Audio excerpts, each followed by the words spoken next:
na papirmahan yung affidavit na yan. Twice ka pumunta doon kay Alice Go para kumbinsihin siya. Natatakot ka ba sa buhay mo? Ha? At i-default yung pangalan. Namatay ka na dati. Oh. Hindi po, si former president po. Okay. Chair, regarding po dun sa tinanong nyo po, regarding po dun sa spy, hindi po ako spy. Ako po, lumaki po ako, ang alam ko po ako ay isang Pilipino at gusto ko na rin po mamatay dito sa Pilipinas at handa din po ako na ipaglaban po ang Pilipinas po. Ito ang latest update kay dating Bamban Tarlac Mayor Alice Goo na di umano'y nauugnay sa illegal na aktibidad sa ating bansa. Higit isang oras ang itinagal ng executive session ng Senado kasama si Alice Goo. Ayon kay Senator Ejercito na kasama sa closed-door meeting, may mga bagong pangalan na isiniwalat ang dating alkalde. Napagalaman rin ang di umano'y pagkikita ni Alice Goo at ng dating Pangulong si Rodrigo Duterte. Bukod ba dyan ay pinilit rin ng mga senador si Mary Ann Maslog na sabihin kung ano ang napag-usapan nila ni Alice Goo nang bisitahin niya noon sa PNP Custodial Center ang dating alkalde. Ayon kay Maslog, may mga malalaking tao raw na sinabi si Alice Goo. Sa isang pirasong papel, isinulat ni Maslog ang pangalang Pareldon. Anong ibig sabihin ng file doon, Ms. Maslog?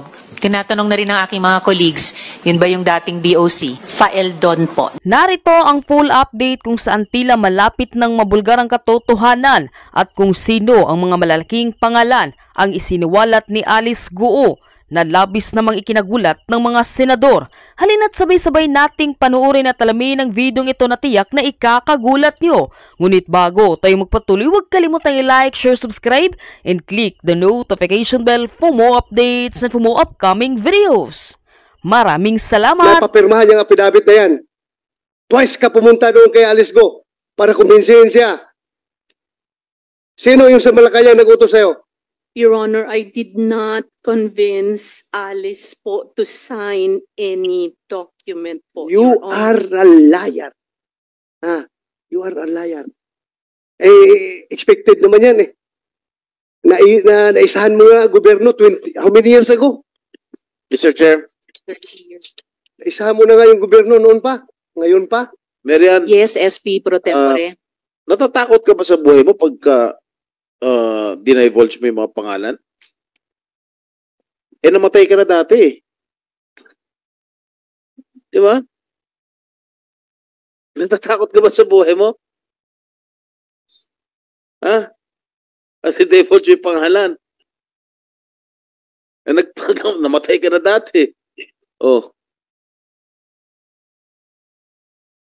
Ano? Come on, please divulge all the names that you know. Sige na. And if I may, SP pro tempore, starting with the word, the name file doon, sa anong konteksto nyo narinig yung pangalan niya? Actually po, I think si File Don was in Bamban. Mhm. I think he lived in Bamban. Mhm. And apparently po, Mr. Faeldon and I think his wife also, nandoon po sila sa Bamban. Mhm. And ito po, this information actually, in fairness din po, na-mention din po sa akin ni Miss Alex. Okay. They were invited to go to Davao. Mhm. Madam Chair, Motorcycle. SP pro tempore. I see Alice Go in Sandali lang. disbelief. Yeah, Madam Chair, So perhaps could we can we ask, yes, as SP pro tempore is indicating and the majority leader has asked, aside from Go official response, verbal response Is it would true? probably be Don't you needed. mention the name of Faeldon? Madam Chair, ganun po yun. Meron pong isang picture po with the former president po and me na group po na circulating before. Yan po yung kinukwento po. Yan yung isa rin po na pagkwentuhan po namin. Mhm. That's my first time po nakita ko po ang former president Doon sa group picture niyan na circulating, that was the first time po na nakita ko po siya. Doon naman po siya na-mention po ni ni ma'am kanina, Maslog. Maslog.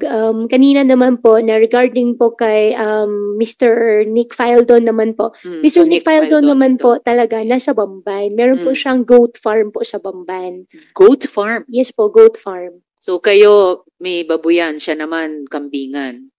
Wala naman po kami any transaction pero may goat farm lang po. May goat farm lang po siya sa Bamban. Okay. Yan lang po. Madam Chair. Okay. Senator De La Rosa. Yeah. Can I confirm from Alice Go? Yung tanong ko kanina, meron akong iwan information na natanggap about that affidavit na dala-dala ni Maslog. Meron akong informasyon. Confirm or deny lang from you. Hindi kita pinupirsang sagutin. You can ask the advice of your lawyer. Pero, tinatanong ko lang para mabigyan ng katuturan itong lahat ng sinasabi. Madam Chair, dun sa question po sa akin ni Sen Bato po, I remain silent po. At meron pa po akong kadagdagan po na answer po pala dun sa na-mention po ni Ma'am Maslog kanina na invitation ng Davao. I just want to clarify. Wala pong nangyaring invitation po ng Davao. Wala pong kakilala. At yung picture na yon ay nag-iisang picture lang po yon, July 22 to be exact, 2022. Hindi na po presidente si former president that time. Doon sa group picture po, I think and I believe po na circulate naman po talaga siya. Kumalat po siya sa social media. Pero that was my first time po na nakita ko po siya. Hindi po, si former president po. Okay. Before we continue, I will call Senator Sherwin next. Before we continue, just to inform my colleagues, unfortunately, I need to go up to my office now before 5:30. So, gusto ba ng komite magpatuloy? In which case, I will ask Senator Sherwin to chair in my stead. So, right to continue? Yes, Madam Chair. If All you right. can, please. Thank you very much, dear colleagues, and sa lahat ng resource persons. So at this point, I will hand over the chair to Senator Sherwin. Mr. Chair. Salamat, Sen. Sherwin. Mr. Chair, Go ahead. can I go back one question to General Macapas? Yeah, Senator Bato and then General Senator- Macapas? General Macapas? General Macapas? Wala na. Yes, sir. Yes, sir. Sir. Yeah. Sir, good afternoon, sir. Your Honor, sir. Yeah, paano sabi mo kanina ito si Miriam Maslog nag-volunteer sa iyo na information. Paano siya nakapunta sa iyo? Dumirekta lang siya doon sa opisina mo, may nagdala sa kanya o sino nag-introduce sa kanya sa iyo? As I have said earlier, Your Honor, nakilala ko po si Ma'am Jessica kasi ang pakilala ko sa kanya, sir. During the time na saya pa lang ako ng DCO. So from there, minsan nagtitext na siya sa akin tapos nagbibigay ng information. Kaya nga, paano mo siya nakilala? Tinatanong ko, the circumstances behind, paano mo siya nakilala? Bumisita po kasi siya minsan, sir, nung boss ko dati, nung nasa DCO pa po ako. Ako po ang saya, kaya ako ang nag-entertain sa kanya. Dahil wala po Kung kayo first nagkakilala? Opo. Year 2022. Sino yung boss mo? Si, sir, Police Lieutenant General Benjamin Santos, sir. Benjamin Santos. Yes, sir. So pagdating dito kay Alice Go, siya mismo pumunta sa iyo about Alice Go? If I recall it right, sir, ano lang yun, sir? Parang tawagan lang namin, sir, na nabanggit niya na may access siya kay Alice. So, through Attorney David, nakausapin namin.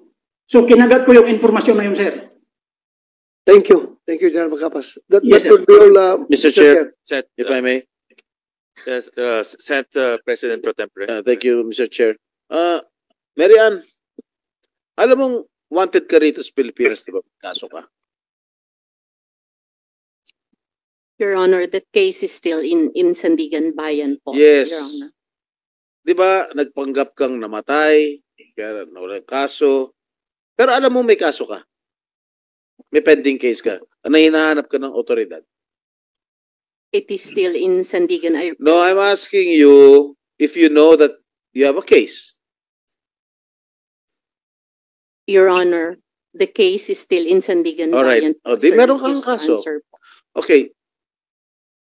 Nung pumunta ka sa Indonesia, anong passport ang gamit mo? My name po, Jessica Francisco. Is that your real name? I am Jessica Francisco. You are not Marian Maslog? Your Honor, there is a case about my identity I'm po, Your asking you, Honor. what is your real name? I am Jessica Francisco po. Can you produce us your birth certificate that you're indeed Jessica Francisco? I don't have it with me, Your Honor. But you have a birth certificate Yes, Your Honor. indicating that you're the real Jessica Francisco? Yes, Your Honor. Who is this Marian Maslog? Like what I said, Your Honor. I Who is refuse- Marian Maslog? There Di is ba a ikaw to? case. When you were still 30 pounds lighter? Ikaw ba to? And you were trying to bribe officials in Malacanang during the term of my father? Because of that textbook scam? Says here, you're bag woman, Mary Ann Maslog. Photographed here on March 9, 1999. Ikaw ba to? There is a pending case, Ikaw Your ba Honor. ito? That's not related to your case. I'm asking you kung ikaw to. If this is you. Your Honor, there is a pending. If this is you. I cannot say, Your Honor. Oh, padala mo, baka malabo mata. Page, padala mo sa kanya. Passport ang gamit mo. Anong bansa? Philippine passport po. Philippine passport ang gamit mo. Yes, Your Honor. Isa lang ba ang passport mo? Yes, Your Honor. Wala ka ng ibang passport? Wala po, Your Honor. May Philippine birth certificate ka? Yes, Your Honor. Okay, nandito taga DFA. Can you please check attorney? Okay, Director, kung anong ginamit na passport nitong si Marian Maslog? Tsaka sa BI, Attorney Viado, can you please check or verify anong passport ang ginamit nitong babae ito? Yes, please. We will check.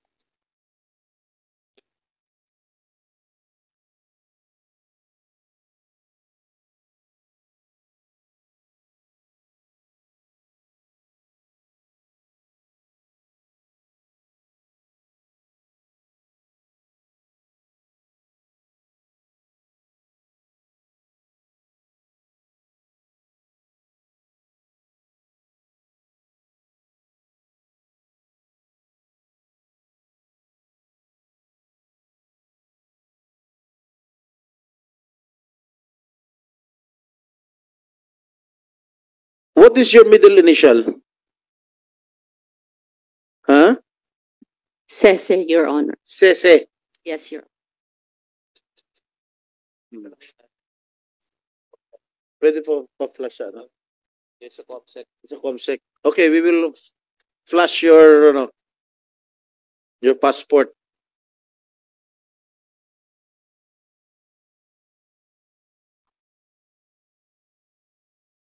Who is any representative from the NBI?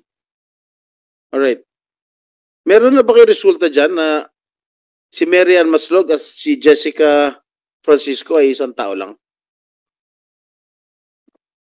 Based on the fingerprint examination conducted, sir, Yes. in the files that she has with the NBI and a file before fingerprint file before the courts, it was proven that the fingerprint belonged to one and the same person. Di nagsisinungaling to. What's the name of your father? David Francisco po. Mother? Corazon Cese po. Salvador. Can you verify this, please? Anybody from the PSA? Anyone from the PSA, please send us the birth certificate. Pakipadala lang sa amin. Where were you born? I was born in Quezon City po.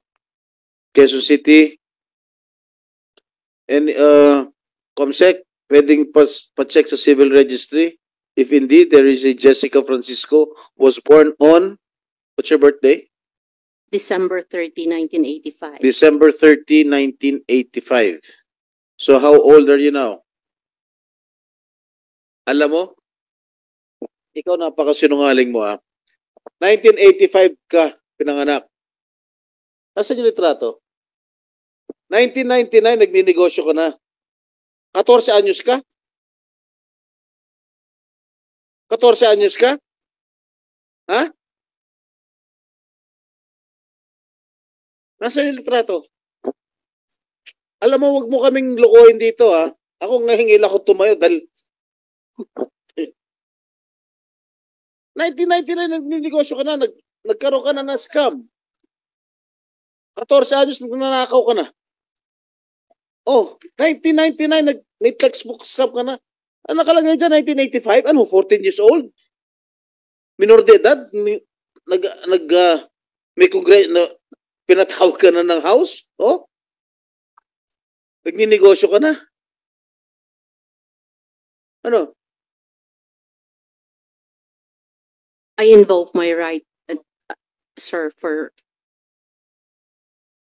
to remain silent because there is a case po in Sandigan which will No. be taken on October Alam mo, 28. Alam mo, ikaw na siguro ang reyna ng mga kasinungalingan Imagine, ngayon ko lang napagtanto. 1985 ka pinanganak. Mukha mo ba yan? Is that you? Yes, sir. Oh, assuming that is true, your passport is true. Driver's license ba? Passport, your passport. Ilan taon ka na ngayon? Going 39 po. 39. 1999, 14 years old nga. God damn it, you're a pathological liar. Sinungaling ka talaga, ano? Saan ka kumuha passport? In DFA po. Saan branch? Ha? Kalasyaw po. Kalasyaw. Yes. Ano ba requirements when you obtain a passport? Birth certificate Birth certificate and valid ID. For and first time. valid ID For a for first first timer. Is Renewal- this your first passport? Yes, Your Honor. Wala ba siyang passport na Mary Ann Maslog We are double checked. right now? Yes. Okay. Malamang Senator Jinggoy peke ang birth certificate niyan. The same Yeah. case as what we saw with Go Huaping and yung mga pekeng birth certificate na ini-issue. Malamang malaking tsansa na peke rin yung birth certificate niya to assume a different identity. Mhm. Meron nakapunta ka na sa Amerika?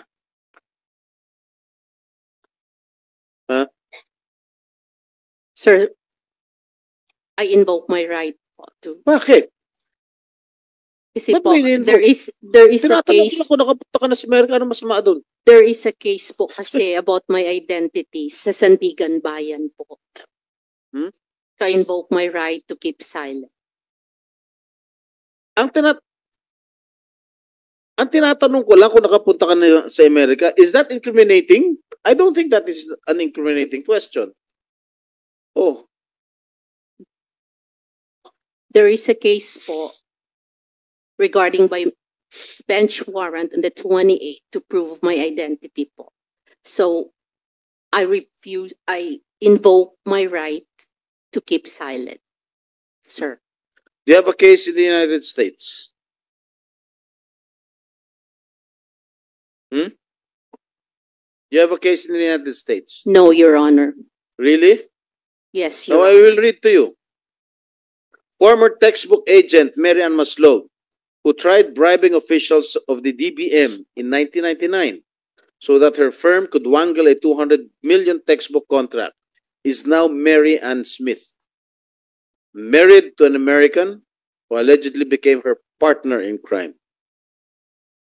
Court records show in Orange County, Florida, that Maslog is wanted for theft and scheme to defraud. She is facing charges of grand theft amounting to more than $100,000 and scheme to defraud in the amount of $50,000, which are classified as criminal felonies punishable with imprisonment. Maslog also has been charged with civil traffic infraction for proper backing.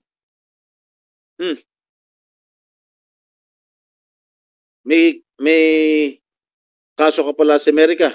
I don't have a case in America, Your Honor. Really? Yes, Your Honor. When was the last time you went to the United States? Like what I said, Your Honor, I invoke my right. Sinasabi mo wala kang case. Ngayon tinatanong ko kung kailan ka pumunta, ay mo sumagot. I Bakit ito sinagot mo? I refuse to answer, Your Honor. I invoke the right Ah. to keep silent because of the case in Sandigan Bayan. Mr. NBI, Mr. Agent, pwede bang, ikulong na lang dito yan? We'll just make representations with the NBI. Sir, she has a commitment order with the from the Sandigan Bayan. All right. Madam Chair, Mr. Chair, sorry. Ang hirap ng walang kain the whole day. Mr. Chairman, with the indulgence of our Senate President Pro Temp, I think we are wasting our time with this pathological liar. Wala na pong kaso sa Pilipinas na hindi na check. Lahat ng kaso kinaso na sa kanya. May check na ho lahat. So, can we proceed if I can appeal to the members and the chair so we can proceed to other matters, Your Honors, Mr. Chairman. I submit. I share the same sentiment na to our colleagues, Senator Francis, Senator Joel, and Senator Jinggoy, na professional con artist tong kaharap natin at wala tayong makukuhang tama at totoong sagot dito sa taong to. Magsisinungaling lang sa buong gabi at lolokohin lang niya tayo buong gabi at wala naman siyang naibibigay na produktibong sagot para sa atin. So Can I? yeah, Mr. go Chair? ahead. Yeah, thank you. Yes, so, with the indulgence of Senator Villanueva, considering the citation issued by this committee a while ago, if I'm not mistaken, may we know now the proper disposition as to the custody of Mary Ann Maslog? Will she now be taken into custody by OSAA, or do we dispense her as a resource person, Mr. Chair? Mr. Chair, we ruled on the citation for contempt against Ms. Maslog. And since the NBI has custody over her, we will turn over the custody to her without prejudice to the citation that the Senate issued against her. So in other words, it's only the custody that we are turning over to the NBI. But in terms of the effect of the citation, the Senate will assert its powers with the issuance of the citation for contempt. I submit, Mr. Chair. Thank you. Thank you. I may, Madam, Mr. Chair. Go ahead. Thank you. Mr. Chairman, may I ask Ms. Guo Huaping, alias Alice, kanina I was listening attentively and even in the hearing dun sa counterpart natin sa House when they raised the issue of you being a spy, you reacted differently. And on our end, we were not surprised at all. It could be true because somehow in the past hearings you act like a spy, lie like a spy, and we wanted you to have this opportunity to convince us. Ano ka ba talaga, Miss Alice? At ano talaga yung gustong mangyari ni Gua Huaping dito sa Pilipinas? Mr. Chair, regarding po dun sa tinanong niyo po, regarding po dun sa spy, hindi po ako spy. Ako po, lumaki po ako, ang alam ko po ako ay isang Filipino at gusto ko na rin po mamatay dito sa Pilipinas at handa din po ako na ipaglaban po ang Pilipinas po. Pwede ba na ikaw ay isang spy pero hindi mo alam na ikaw ay spy at pinakikinabangan ka ng isang organisasyon o isang gobyerno, kagaya for example ng Chinese government? Would you think it's possible na hindi mo to alam pero nagagamit ka? Do you think it's possible? Mr. Chair, hindi po. Dahil wala naman po ako nakakausap ng mga Chinese government po na tao. Pero lahat ng katransaksyon mo, pag tinignan namin, maging dun sa mga dokumento, sinasabing ang katransaksyon mo ay puro mga true-blooded Chinese, even Chinese rogue citizens. Mr. Chair, may mga nakatransaksyon man po ako na full-blooded Chinese pero never po ako nagkaroon ng transaction po with Chinese government. One last thing that I'd like to ask you. Anong motive sa tingin mo ng mga nag-uugnay sa'yo na ikaw ay isang Chinese spy? Doon sa kaninang pinakitang video ni Senator Risa, doon sa Al Jazeera, na parang napakahirap imbentuhin na gagawin lang yung mga pangalan, mga lugar, mga sinight na mga tao na nakapaligid at malalapit sa iyo. Mahirap gawin yun, i-stage. Kumbaga parang it's a perfect storm na magawa nila at na iniuugnay ka as a Chinese spy. Ano kaya ang motibo nila? Anong mapapala nila para gawin yun? Meron bang nakipag-usap sa iyo? Meron ba silang hinihingi? Meron bang ilang parties trying to get your attention and at the same time ask you for favors? Mr. Chair, hindi po sila malapit sa akin at hindi ko po talaga sila kilala. Doon sa nakita ko po sa video na 2 tao, hindi ko po sila kilala, hindi sila malapit sa akin, wala rin kami ugnayan at hindi po ako spy po. But the addresses, the persons involved, the Fujian province, etc., paano magagawa nila yun na parang perfect? Mr. Chair, Fujian po, I believe sobrang laki po ng Fujian. Marami din po talagang half-blooded or full-blooded po na Chinese andito po sa atin, dito po sa Pilipinas. Hindi ko rin po alam kung bakit po, pero ang understanding ko po, ang intindi ko po, baka sa media mileage, meron po silang ibang motibo. Ako personally, hindi ko po sila kilala, never ko po sila nakita, at hindi ko rin po talaga maintindihan ano ang plano po nila. Pero dun sa Al Jazeera po, may ano na po kami, yung legal team ko po, may action na po kami for them. Magpa-file po kami. Anyway, we'll let the pertinent government agencies to look into this. And considering na ito ay bagong lumabas, and I don't know if the committee is this is the right committee to look into this particular matter. May I go now, Mr. Chair, dun sa properties ni Alice Go, no? Kasi nakita ko yung binanggit ko sa iyo nung isang araw itong properties dito sa Alabang West, properties na binili mo at nakasaad sa iyong salin. Napakalayo nito doon sa Bamban, Tarlac. Bakit mo naisip bumili ng properties dito sa Alabang West? Your Honor, regarding po sa lahat po ng properties po, since may AMLAC case na po ako, I invoke my right against self-incrimination po.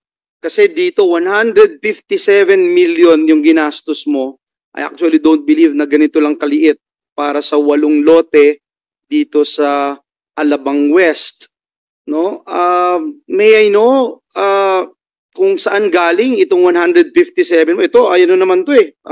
Public record to, nasa SALN mo. Saan galing yung pambili nitong 157 million na ito? Mr. Chair, since naka-file na po yung AMLAC cases ko po, I invoke my right against But this self-incrimination is po. sa SALN at sa public document and bumili ka ng property malayo sa Alabang. So ako bilang isang legislator at the same time part of this series of committee hearings, I am thinking na kaya mo binili ito dahil gagawin mo rin yung ginawa mo sa Bamban. Gagawin mo ring imperyo itong Alabang West. Kung hindi ka nahuli, may bala kang mag-expand mula Bamban patungo dito sa Alabang West. Would that be a sound conclusion on my part, Ms. Go Waping? Mr. Chair, hindi po. Anyway, nung hindi ka pa nung nabalitaan mo na ni-raid yung Zone 1 at nandito yung ilang sa mga incorporators, anong ginawa mo bilang mayor? Inalam mo ba kung sino yung mga sangkot dito? Mr. Chair, regarding po sa Zone 1, since may mga cases po na naka-file na rin po sa akin, I invoke my right against self-incrimination. Buti na lang nag-decide ka rin na hindi tumakbo at ang COMELEC nag-decide din na hindi ka na payagang tumakbo bilang mayor ng Bamban. Noong pinasok yung lugar dito sa Bamban, may 46 na sasakyan ang nakumpiska doon. Mas marami pa po sa staff ng PAOK, no? Kung hindi ka involved sa Zone 1, siguro Guwaping, agad ka sanang nagpadala ng tulong. Pero what did you do dun sa raid as a mayor? I'm not asking you as siguro respect the office of the mayor. Anong ginawa mo? Anong tulong? Anong naging participation mo? Kung talagang wala kang kinalaman dito sa Zone 1. Mr. Chair, second day po ng raid, second day po ng raid, nagpadala po ako ng tao para tanungin, to check them kung may tulong, may magagawa po kami. Pero kung di po ako nagkakamali, hindi po kami pinayagan pumasok. Sino yung kino-ordinate ninyo? Mayor's office po. Mayor's office to PAOK, to PNP? Kanino kayo nakipag-coordinate? Kung di po ako nagkakamali, during that time po, pumunta rin po ang mga councilors, yung mismo mga konsehal po Kanino ng po bayan. kayo nagpaalam na ready kayong tumulong? From the National Government's Office, kasi yung PAOK ang pumasok dito kasama ang PNP. Your Honor, hindi ko na po siya maalala sa ngayon Means po. to say, hindi kayo nagbigay ng tulong. Mag-extend po kami ng tulong dapat po. However, You did not offer. mag-extend po dapat kami ng tulong. However po, hindi po kami na-entertain. May we know from PAOK, just yes or no, kung nagbigay sila ng intention to help you guys out dito sa nakaraang raid sa Bamban? Yes, Your Honor. As far as we can remember, sir, wala po kaming naalala. Or neither we receive formal communication to that effect. Sa PNP, wala din po tayong alam. General Acorda, you were then PNP chief? Yes, since I was the DG PNP, to my knowledge, sir, walang tulong na gano'n na i-extend sa atin. Sir. Wala din po. So ito, magandang makita natin na yung chief executive hindi nag-cooperate or hindi man lang nagbigay ng tulong. Alice, sinabi mo noon na nakaraang hearing when I asked you as to how this construction in Baofu was funded. Ang sagot mo, and I was looking at the minutes of the hearing, Sen, yung pong Baofu, hindi siya sa akin at hindi rin po ako nagbabayad ng construction. So, sino yung nagbayad nung construction? Sino yung financier ng pagpapatayo ng construction dito sa Baofu compound? Kasama ba dito yung Hongsheng Gaming Technology? Mr. Chair, regarding Baofu po, I invoke my right against self-incrimination po. According to financial statement ng Baofu, pag tinignan niyo po ito, hindi pa ho kayo nakakapag-divest nito, 2022 to 2023. Pag tinignan niyo po yung cash flow, nakalagay po dito, just to put it on record, meron pong nakalagay na construction in progress, 341 million yung nakalagay. Despite the fact na ilang beses nang pinapakita sa committee nito, especially yung in-depth study ni Senator Win Gatchalian na umaabot ng more than 6 billion pesos yung construction alone ng Baofu.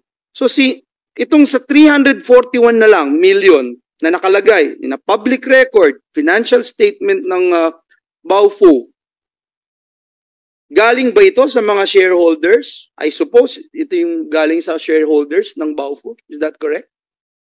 Mr. Chair, regarding Baofu po, I invoke my right against self-incrimination po. But this is a public record at 341 million nakalagay dito, construction in progress. Ang tanong lang, bakit 341 million lang ang nadeklara kahit na nasa 6 billion na ang naging gastos ng construction na ito. Mr. Chairman, I am just emphasizing the importance of having a stronger measures where we can make sure that the local chief executive would have the responsibility doon sa mga nangyayari sa kanyang paligid. Ang lapit po, ilang metro lang po ang lapit ng itong Baofu compound mula po dito sa Bamban Municipal Hall. Gusto kong puntaan Mr. Chairman itong PAGCOR kasi sa dami po ng mga narinig natin Mr. Chairman,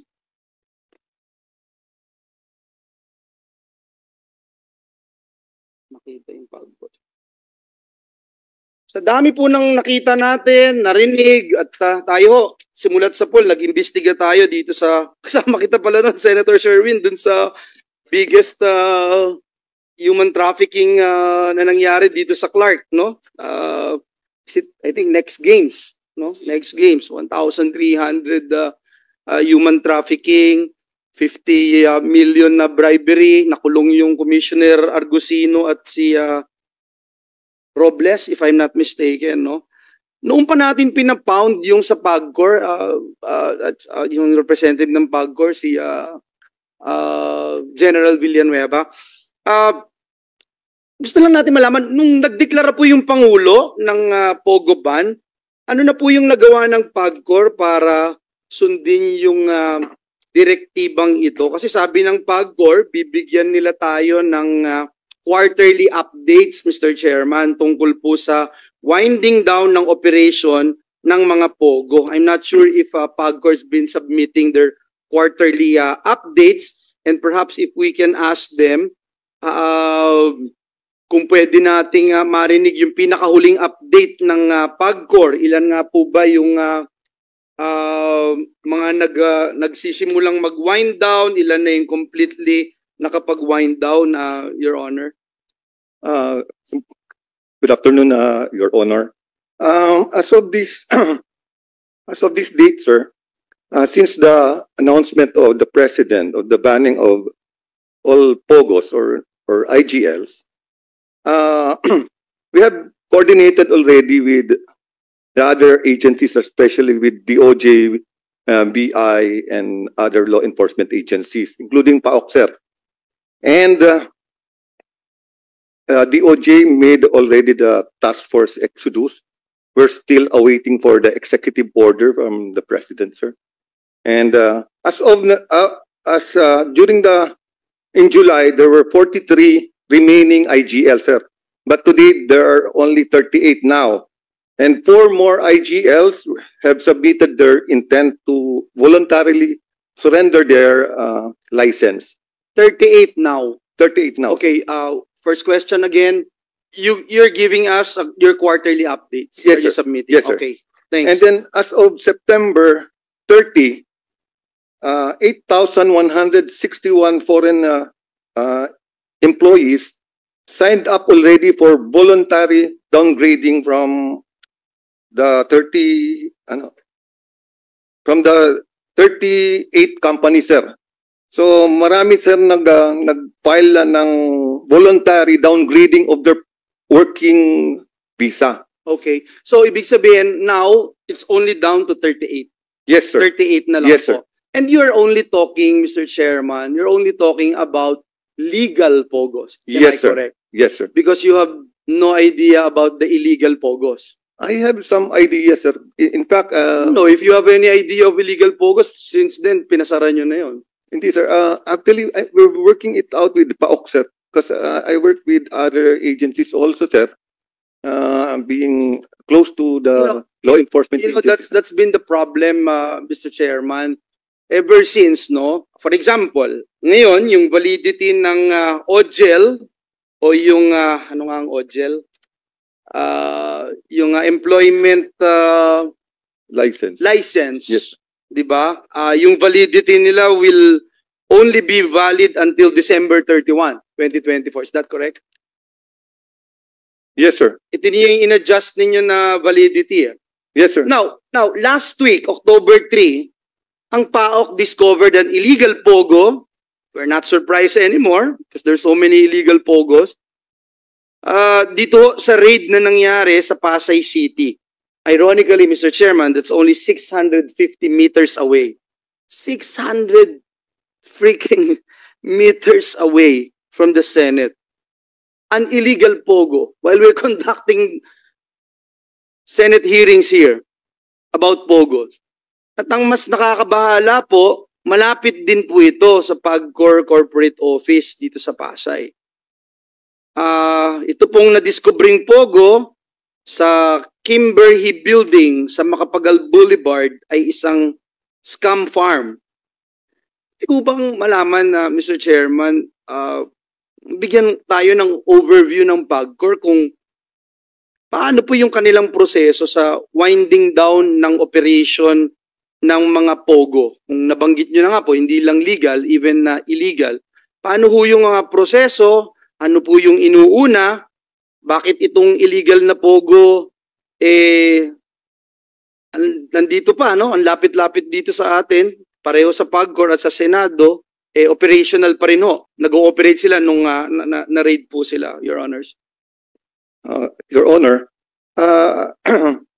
as assessed by PAOK, sir, that illegal pogo ay bago lang daw. Parang bago lang siya. Ito yung mga remnants, sir, nang galing sa ibang mga pinasara natin at saka ni-raid ng mga pogo, sir.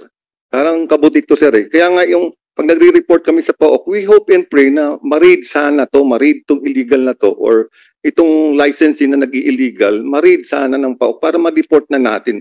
Pag hindi natin ma-deport, sir, yan, parang kabuti yan, sir, lilipat lang sa ibang lugar. And But do you have any idea that they're operating here? Zero idea that there's a... we have some intelligence report, sir. In fact, we've coursed 2 reports to PAOK, sir. Yung po ba yung nag-lead sa PAOK na i-raid ito, yung intelligence report ninyo? Part of that, sir. But ito kasing location na to, sir, ang binabanggit namin, ito yung karugtong nung naandun sa Double Dragon. So, it's the same company, sir. But itong bago, sir, dito sa... Actually, ito, sir, 3 location yan, sir, sa ano. Dalawa sa Double Dragon and 1 sa dito, sir. And I think the problem lies because PAGCOR has no way of checking. You don't have the capacity to actually look and check. Yung DOLE nga, binigyan natin ng pondo dito sa Senado ng mas maraming inspectors para dun sa OSH, yung Occupational Safety and Health Standards. But PAGCOR has no way of checking all of this. In fact, Your Honor, General Villanueva, ka-last name pa kita, yung mga leasing, mga lisensya, sinasabi wala, pero the past 6-7 years, alam na namin na meron yan eh. And hindi talaga, and the only way to do that is we thank and appreciate the President's decision to really close down POGOs. So, alam niyo po ba na ganito yung nangyayari and yet you can't do anything about it? it appears that you can't do anything about No, it. sir. We've been doing a lot of things also together with the law enforcement agencies, including the intelligence community, sir. In fact, sir, we're a minor player in the discovery of this big illegal pogo, sir. Well, meron ba talagang kapasidad ang PAGCOR na tugunan itong utos ng Pangulo na talagang tuldukan po itong operasyon ng mga pogo sa ating bansa, o kailangan nyo talaga ng kagaya ng PAOK na talagang massive yung they're not just passive but more proactive approach in closing down this pogo operation? Your Honor, the PAGCOR doesn't have the police power or the arresting power. So we rely on the PAOK, our law enforcement agencies. But we help them in intelligence operation. But you're the one issuing licenses, sir. Those licenses Yes, that sir. you are issuing, Yes, sir. hindi nyo naman na-check eh. Hindi nyo na-check. In fact, yung mga na-raid, yung iba may lisensya pa ng PAGCOR eh, pero maraming illegal activities. Am I Yes, correct? Yes, sir. Exactly. I agree, sir. But we help in neutralizing this illegal one, sir. Anyway, sir, I think we can agree to disagree if you have the capacity to actually look into all of this and find out if your licenses na inilalabas, ibinibigay, yun lang din yung gagawin nilang operasyon based on the licenses that you're giving Yes, sir. them. Because they're not, obviously. The past few years na nandito ako sa Senado, no? At ilang taon na nating inuulit-ulit na itong evils of Pogo talagang kailangang isara talaga at kailangan magsimula muli. In fact, I will go further. Even the evils of online gambling, pati itong mga lisensya na ito, for me, until now, wild west. Itong pagbibigay ng lisensya at pag-i-implement nitong mga nakatanggap ng lisensya mula sa PAGCOR. Mr. Chairman, may I also ask yung I don't know kung nandito yung BIR, PNP, concerned agencies. Nung last hearing, binanggit natin yung nakuhang lisensya ni Mr. Tony Yang sa pagkakaroon ng lisensya ng kanyang firearms, LTAP, permit to carry, etc. In fact, yung nakita natin, 6 yung nakita natin, no? Na mga permiso, permit to carry, license to own, possess itong firearms. Can we now get an update kung ano na ito, Mr. Chair? From PNP, maybe from PNP na humingi tayo nun ng information. Meron ba tayo na invite? Any resource person from the PNP? Meron ba tayong mga please, Sir, please. join us too. Please join us. Anyway, habang iniintay natin, Caroline, can we ask Mr. Yang kung ilan yung baril na nasa possession niya? 请问您现在拥有几支枪？一支。一支 ，It's only one. Only one. May lisensya yon lahat at permit to carry? 这支枪它有那个持枪许可证吗 有。 ？Yes, there is a permit. So, isang Chinese national na nag-ooperate dito sa bansa, yung lugar niya na may kumpanyang bakal, nag-smuggle ng bigas, smuggle ng drugs, meron pang baril. Yes. Can a foreign national obtain a permit to LTAP? Sir, good afternoon po, sir. No, sir. Hindi pwede. Hindi, sir. Paano siya nagkaroon ng lisensya? Sir, upon verification dun sa records natin, sir, nagkaroon siya ng license to own approved January 13, 2022. 2022? Yes po, sir. Hindi kayo nag-exercise ng due diligence to para assess kung talaga Pilipino siya o dayuhan? Yes, sir. Yung process natin, sir, requirements is submitted through online. Nakalist na yung requirements, sir. He has substantial submission ng kanyang mga requirements online, sir. Online lang? Yes, sir. So naniniwala kayo, hindi nyo in-interview man lang if he is physically qualified to hold the gun? Di ba may mga test pa yan? May mga Yes, sir. neuro test pa yan? Neuro drug test, sir. Meron po, sir. Oh, did he undergo the yung- examination? Yung neuro drug test, sir, meron din siyang nag-take siya ng neuro drug test dyan, January 8, sir, 2022 din. Can we ask him, Mr. Chair? Caroline, can we ask him kung paano siya kumuha ng permit? Saan siya nagpunta? Saan siya nag-apply? Ano yung ginawa sa kanya? O in-escortin din siya? Kaya nung nakita natin mga videos na ine-escortan siya kahit saan siya magpunta, pati dun sa airport ine-escortan siya. Kakapkapan siya papasok dun sa airport na dun sa metal detector. Hindi siya pwedeng galawin o tanungin o kapkapan. Ganun din ba yung nangyaring VIP treatment sa kanya?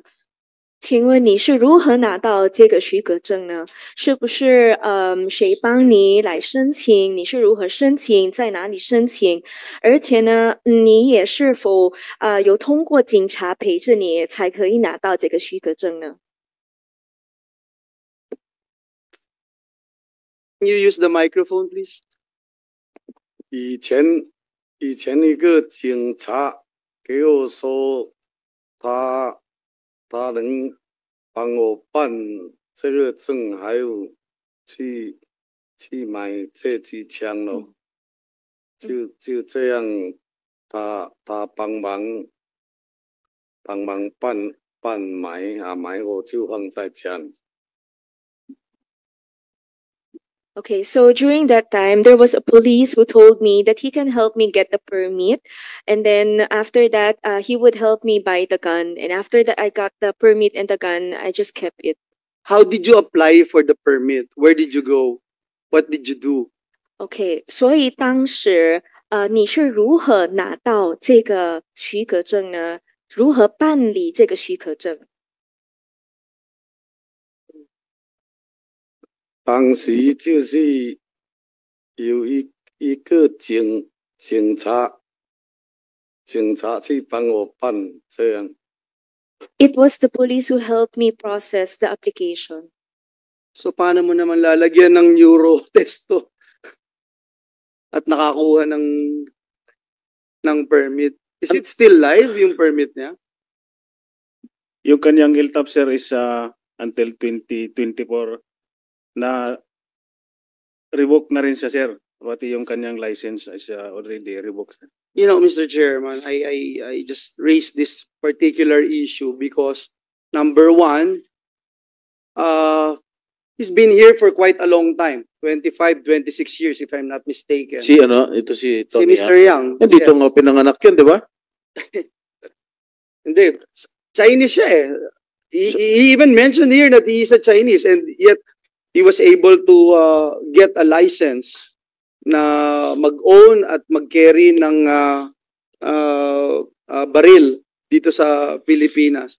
And I don't believe, Mr. Chairman, na isang baril lang to. I don't believe, Mr. Chairman, na isa lang ang pag-aari nitong baril. Ako magpapabaril ako sa Luneta kung isa lang ang baril nito. Can you imagine yung mga ginagawang activities nito sa buhay niya? Mga illegal activities. Tapos isang baril lang. Hindi ako naniniwala doon. Pero, Mr. Chairman, ang point ko, nakakuha siya eh. Nakakuha siya ng permit. Ano klaseng neuro exam ang binibigay niyo? Oral? Hindi naman kami, sir, personal yung nagkakandak kasi separated na kami sa health service. Silang nagkakandak. May written at saka may interview, sir, yung ginagawa nila, sir. Face-to-face interview? Yes po, sir, yung face-to-face. Hindi online? Hindi po, sir. Yun po ang personal appearance yun, sir, written at saka interview, sir. That's why I'm winding up, Mr. Chairman. I would just like to put into the records the importance of revisiting our policies. Parang 1+1 na yun, napakadali sagutin ng isang Chinese national ay hindi pwedeng magkaroon ng lisensya to carry a gun or permit to carry, Mr. Chairman. So I hope our police force will look into this. Nakakalungkot lang po, no, na ito'y nangyayari sa atin. Parang lahat na lang binalasubas nitong mga banyaga na pumasok dito sa Pilipinas. Thank you, Mr. Chairman. Mr. Thank Chair. you, Go ahead, Senator Jinggoy. Ano ang pangalan mo? Zhao Shaoqi?